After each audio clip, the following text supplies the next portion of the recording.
In this video, I'll be discussing the various interpretations of the third eye and its connection to our so-called reality and dream worlds. Let's start with the pineal gland. The pineal gland is a small organ shaped like a pine cone, hence its name, which I'll get into later. It was also the last endocrine gland to have its function discovered.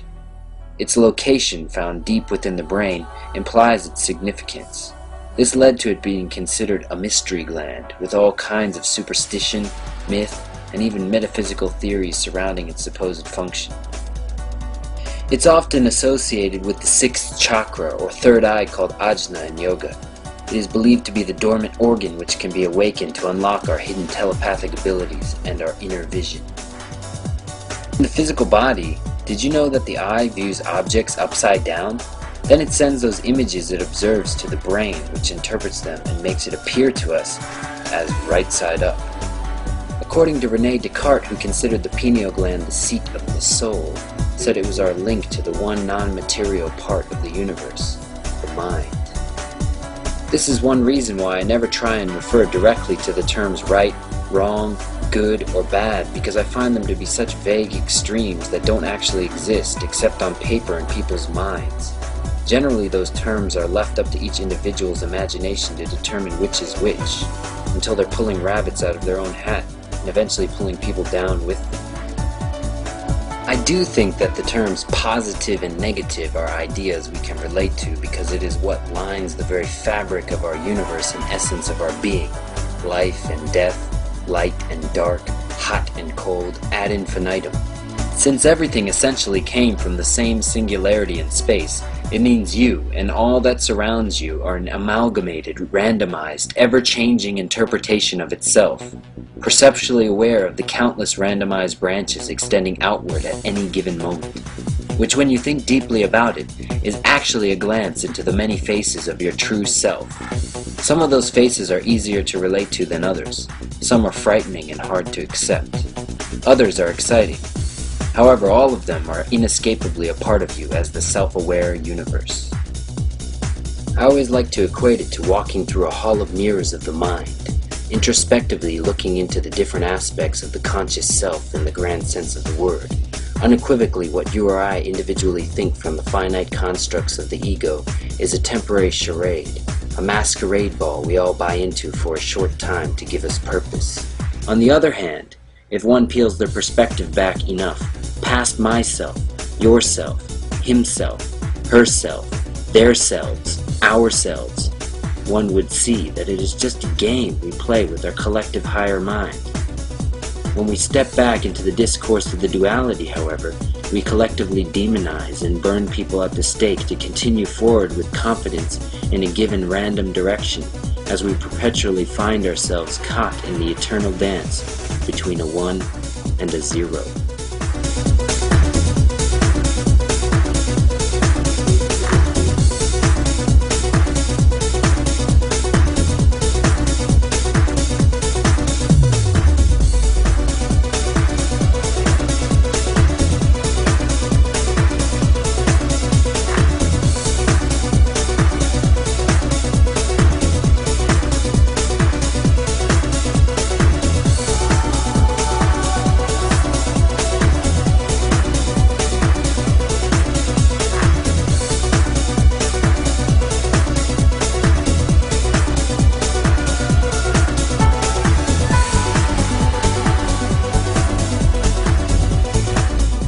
The interior of the pineal gland, all along the inside, has rods and cones just like the retina on your eye.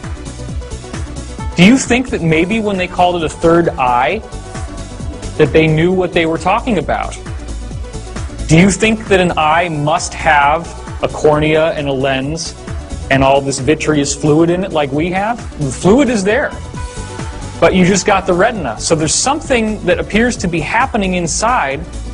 It's like there's a little television in here, and you can actually get audio out of it, and you can get video out of it, and that video feed is being picked up by the rods and cones, and that's your imagination. That's the mind's eye. You actually have a retina. Have you noticed that when you visualize something strongly enough that you really do see it, you can close your eyes, but you're still seeing things? This is where it's coming from. If you visualize something strong enough from your third eye, it becomes a reality. This is Mei, the kanji, for your third eye. Let's look at its construction. You see the wa-shaped crown, the sun, and the lid which opens up at the bottom. To help you understand it more visually, if you open up the lid to your crowned sun, I'll say it again, if you open up the lid to your crowned sun, that is your third eye. This leads me to the next connection in that kanji character. If you look at the open lid, it's actually a number 6. Look at the left-hand side.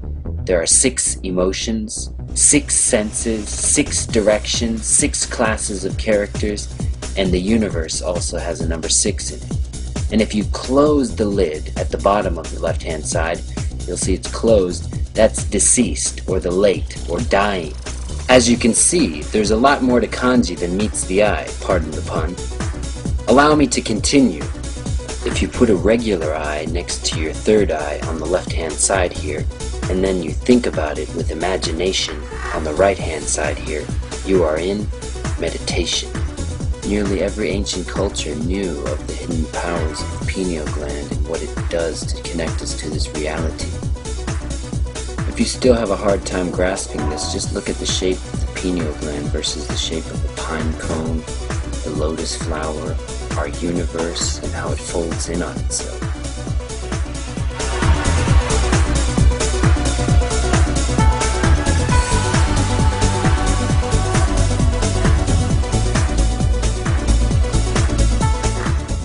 Again, this pine cone connection can be found in nearly every culture, as we see here at the top left, the Pope carrying a pine cone-like staff. In the upper right, Bacchus, a Greek god, carrying a pine cone staff as well.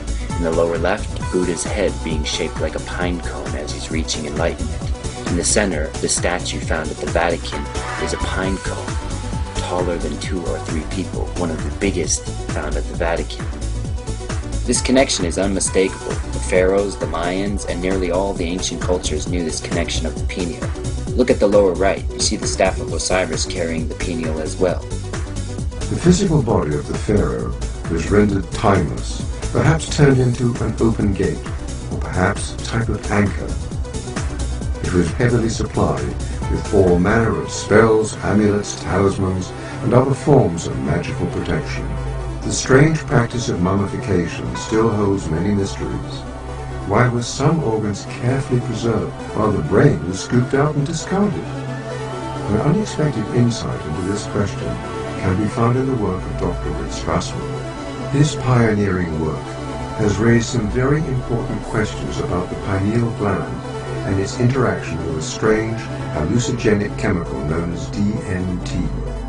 Interestingly enough, Rick Strassman found this connection to Buddhism through DMT, and that being one of 49 days. You see, in Buddhism, 49 days after death, it's called bardo, and the soul hangs around for 49 days waiting for a new body. And in Rick Strassman's study, the 49-day connection was found with the fetus, and 49 days after conception, the presence of the pineal gland and DMT is found. This just further proves that the mystics, monks, and gurus knew what they were talking about when they thought about the third eye as the seat of the soul. Which really makes you think, those people we consider mental patients are crazy. Are they actually crazy, or are they seeing into higher realms of reality that we are not able to see under normal states of consciousness by unlocking this chemical DMT?